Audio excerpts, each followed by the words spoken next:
Evening दोस्तों, structure classes में आपका स्वागत है। तो गाइज अपन चर्चा करेंगे आज दो इम्पोर्टेंट टॉपिकों के बारे में।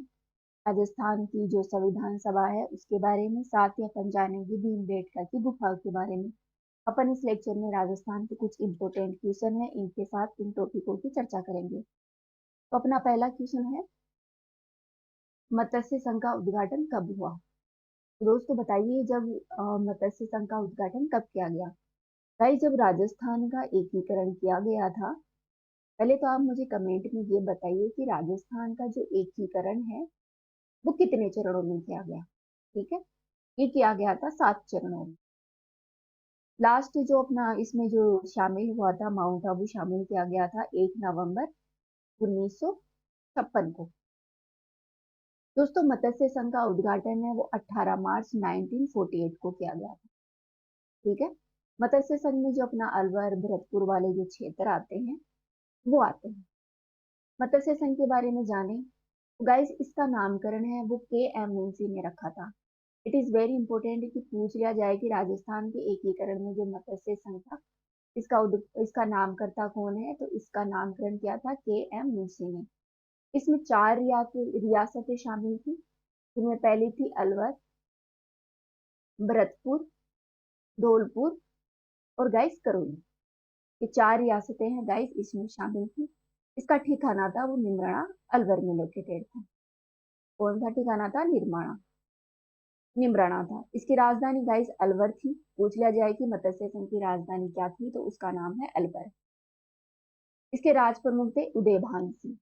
उदयभान सिंह जो कि धौलपुर के रहने वाले थे, धौलपुर के राजा थे, उनको इसका राज प्रमुख बनाया गया था। वही उपराज प्रमुख है गाइस, वो करौली के महाराजा गणेश पाल सिंह को बनाया गया था। वही इसके प्रधानमंत्री है वो शोभाराम कुमावत को बनाया गया था। पूछ लिया जाता है कि मत्स्य संघ के पीएम का क्या नाम था, तो गाइस इसका नाम ध्यान रखना, शोभाराम कुमावत। शोभाराम कुमावत। दोस्तों, उप प्रधानमंत्री की बात करें तो उनका नाम था जुगल किशोर चतुर्वेदी।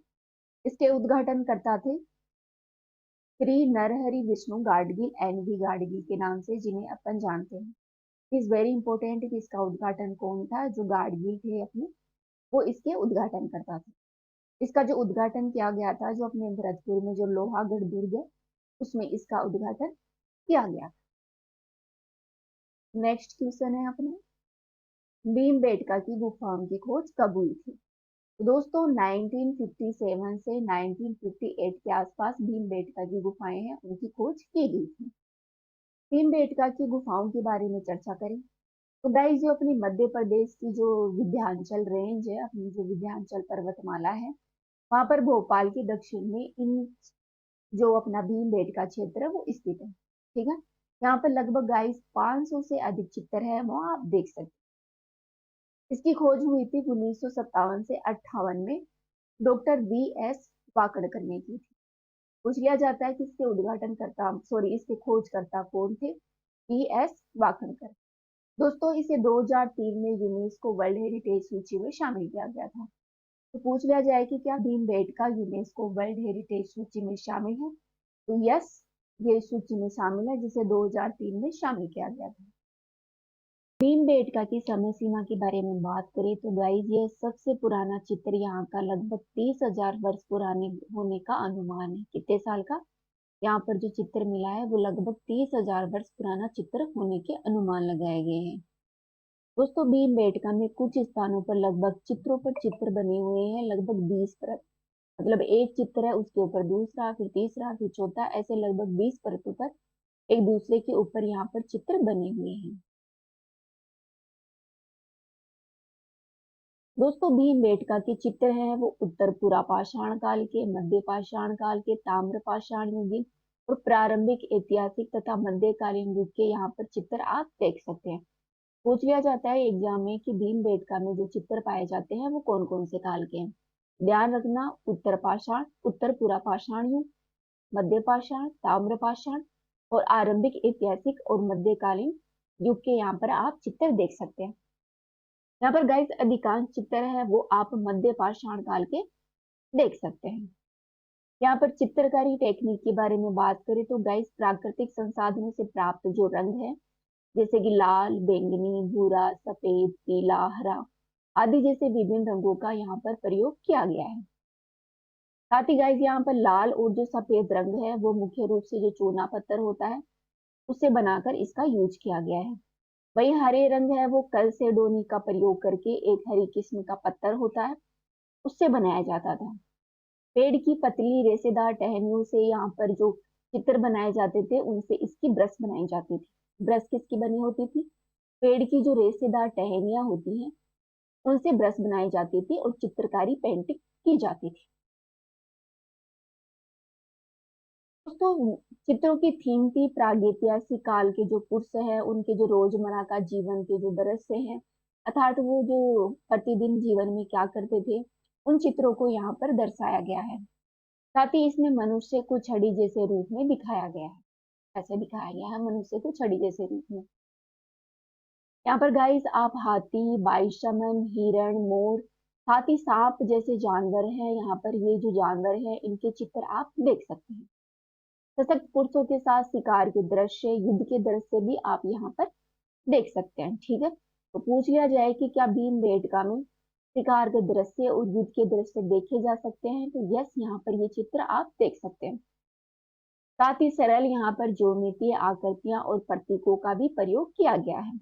ज्योमेट्री आकृतियां हैं वो भी यहाँ पर बनाई गई है। ये अपने जाना भीमबेटका के बारे में। नेक्स्ट अपन देखते हैं सुदास किस वंश का राजा था।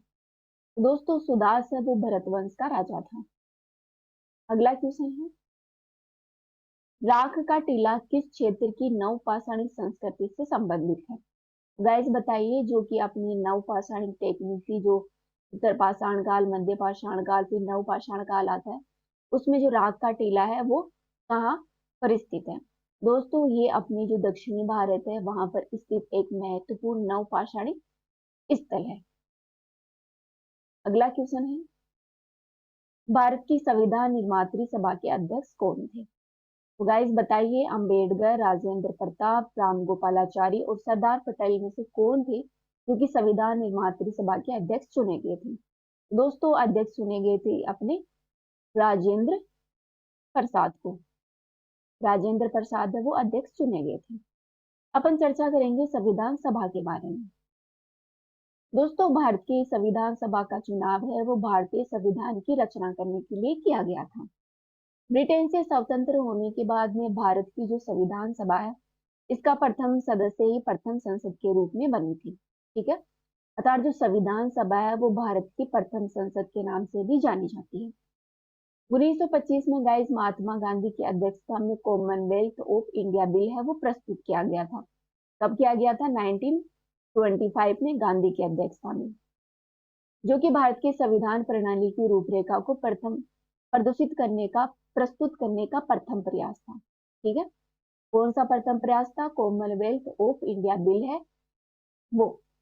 दोस्तों पहली बार संविधान सभा की मांग है वो 1995 में बाल गंगाधर तिलक ने उठाई थी। ठीक है, मांग किसने उठाई थी? 1895 में बाल गंगाधर तिलक ने उठाई थी। और अंतिम बार लगभग 5वीं बार 1938 में नेहरू जी ने संविधान सभा बनाने की बात कही थी। दोस्तों संविधान सभा के सदस्य हैं वो वयस्क मताधिकार के आधार पर अप्रत्यक्ष रूप से निर्वाचित हुए थे। पूछ लिया जाता है कि संविधान सभा के सदस्य को कैसे चुना गया था, तो वो चुना गया था अप्रत्यक्ष रूप से वयस्क मताधिकार के आधार पर। इनका चुनाव हुआ था जुलाई 1946 के आसपास। दोस्तों भारत के विभाजन के बाद कुल सदस्य संख्या थी इसकी 389। ठीक है, जिसमें भारत में कुल इसमें सदस्य संख्या रही 299। दोस्तों इसमें जो चुने गए सदस्य थे वो कितने थे? 229। और वही मनोनीत सदस्य थे वो 70 थे। ठीक है, 229 है वो चुने गए सदस्य थे संविधान सभा में, और 70 सदस्य थे वो मनोनीत सदस्य थे। दोस्तों संविधान सभा में महिलाओं की बात करें तो इतने लोगों में से सिर्फ 15 महिलाएं ही संविधान सभा में शामिल थी। में शेड्यूल कास्ट अनुसूचित जाति है उनके लगभग 26 लोग इसमें शामिल थे, और अनुसूचित जनजाति जो ट्राइब लोग हैं उनके 33 सदस्य संविधान सभा में शामिल थे। दोस्तों बंटवारे के बाद 3 महिलाएं हैं वो पाकिस्तान में चली गई थी। इस तरह जब संविधान सभा में टोटल 12 महिलाएं शामिल थी। शुरू में कितनी थी? 15 थी, जो कि कम होकर 12 हो गई। दोस्तों इसमें सरोजनी नायडू एकमात्र दलित महिला प्रतिनिधि थी। आगे देखते हैं संविधान सभा का निर्माण कैसा हुआ, उसके बारे में देखते हैं। दोस्तों 1934 में जो अपने एम एन रॉय है, उन्होंने पहली बार संविधान सभा का विचार प्रस्तुत किया था। पूछ लिया जाता है कि संविधान सभा का विचार सबसे पहले किसने प्रस्तुत किया था और कब किया था? 1934 में एम एन रॉय है, उन्होंने संविधान सभा का प्रस्ताव प्रस्तुत किया था। इसके बाद 1946 का जो अपना कैबिनेट मिशन आया था, उसने संविधान सभा के गठन की बात कही थी। ठीक है, संविधान सभा के गठन की बात किसने की थी? कैबिनेट मिशन ने की थी, जो कि 1946 में भारत में आया था। ये पूछ लिया जाता है एग्जाम में कि कैबिनेट कमेटी है, मिशन है, वो कब आया था और उसने संविधान सभा के गठन की बात कही थी क्या? दोस्तों भारत के संविधान का निर्माण है वो संविधान सभा के द्वारा किया गया था।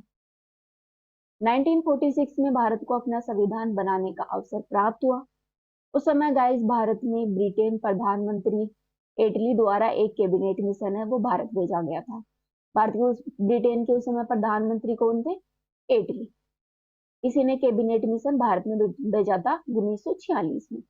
इसके सदस्य थे Lord Patrick Lawrence, Sir Stafford Cripps, A V Alexander. ठीक है, इसकी अध्यक्षता गाइस लॉर्ड लॉरेंस ने की थी।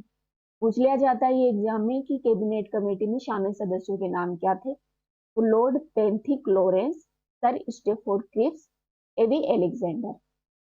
दोस्तों जुलाई 1946 में संविधान सभा का निर्माण हुआ था। कब हुआ? जुलाई 1946 में, कैबिनेट मिशन को आने के बाद में। इसके शुरुआत में गाइस इसमें लगभग 389 सदस्य थे, जिसमें से 292 सदस्य थे वो ब्रिटिश फ्रांस से जुड़े हुए थे और 93 रियासत सदस्य थे। 93 देशी रियासतों के सदस्य थे। में 4 सदस्य थे वो चीफ कमिश्नर से थे। और जिन क्षेत्रों से सदस्य आए थे उनमें प्रति 10 लाख लोगों पर एक सदस्य को चुना गया था।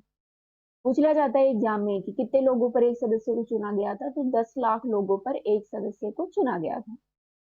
दोस्तों ये सदस्य 3 संप्रदाय में बटे हुए थे, मुस्लिम, सिख और सामान्य कैटेगरी के लोग। दोस्तों संविधान सभा में भारत की कुल 2 पार्टियां शामिल थी, जिसका नाम है कांग्रेस और एक थी अपनी मुस्लिम लीग। ठीक है, संविधान सभा में गाइस विभिन्न कार्य और निर्णय करने के लिए 13 समितियों का गठन किया गया था, जिसमें 8 समिति वो बहुत ही इंपॉर्टेंट महत्वपूर्ण समिति थी। इन 8 समितियों के बारे में चर्चा करें तो गाइस जो पहली समिति थी उसका नाम था मसौदा कमेटी, जिसके अध्यक्ष थे अंबेडकर। ठीक है, फिर आती है संघ शक्ति समिति, जिसके अध्यक्ष थे जवाहरलाल नेहरू। गाइस एग्जाम में पूछ लिया जाता है कि संघ समिति के अध्यक्ष कौन है? तो जवाहरलाल नेहरू है। इसी तरह केंद्रीय संविधान समिति के अध्यक्ष हैं वो भी जवाहरलाल नेहरू को चुना गया था। प्रांतीय संविधान समिति है, इसके अध्यक्ष थे सरदार वल्लभ भाई पटेल। मौलिक अधिकारों, अल्पसंख्यकों, जनजातीय बहिष्कृत क्षेत्रों पर जो सलाहकार कमेटी है, उसके अध्यक्ष भी सरदार पटेल को चुना गया था। प्रक्रिया समिति नियम समिति के अध्यक्ष है वो राजेंद्र प्रसाद थे। राज्य समिति जो राज्य से बातचीत करने के लिए समिति बनी थी, उसके अध्यक्ष जवाहरलाल नेहरू थे। और संचालन समिति के अध्यक्ष डॉक्टर राजेंद्र प्रसाद थे। पूछ लिया जाता है एग्जाम में कि कौन सी कमेटी के कौन से अध्यक्ष हैं, तो इनका नाम आप ध्यान रखें।